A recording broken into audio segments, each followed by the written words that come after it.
বলি ভাই সে কি বিপদ, আমি তো ভাবলাম কেউ ডুবে গেছে।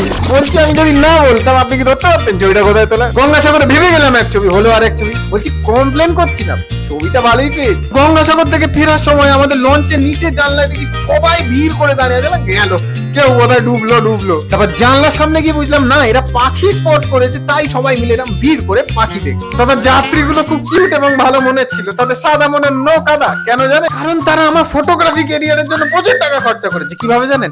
ভর্তি খাবার দিচ্ছে ভাই, ভর্তি খাইয়ে যাচ্ছে পাখিগুলোকে। আর আমি ভাবছি শালা পাখি, তুই উড়ছিস আকাশে, এত খেলে তো টুক করে পড়ে জলে মরে যাবি। কি করে ভগবান কি খেয়েছে ভাই পাখিগুলো? খাইয়েই যাচ্ছে। তার মধ্যে দুখানা বাচ্চা, তার ফ্যামিলি টাকা দিয়ে কিনে দিয়েছি পাখির খাবার, যাতে পাখিকে খাওয়ায়। পাখিকে না খাইয়ে ওরা পেছনে দাঁড়িয়ে নিজেই খেয়ে যাচ্ছে। ভগবান ক্ষমা করবে না, এই তীর্থস্থান থেকে ফিরছ, পাখিকে খাওয়ানোর নাম করে নিজেই খাচ্ছ। পেট খারাপ করেছে কি আমি জানি।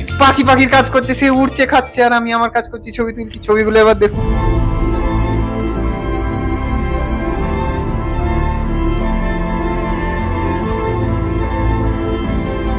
ভিডিওটা টুক করে পাঠিয়ে দিন আপনার সেই বন্ধুকে যে বার্ড ওয়াচিং করে বা বার্ড ফটোগ্রাফি করে, হয়তো তার এই ছবিটা ভালো লাগে। এই পাখিটাকে শীতকালের সময় ভারতের নানান জায়গায় স্পট করা যায়। আন্দাজে বলতে পারবেন পাখিটার নাম কি?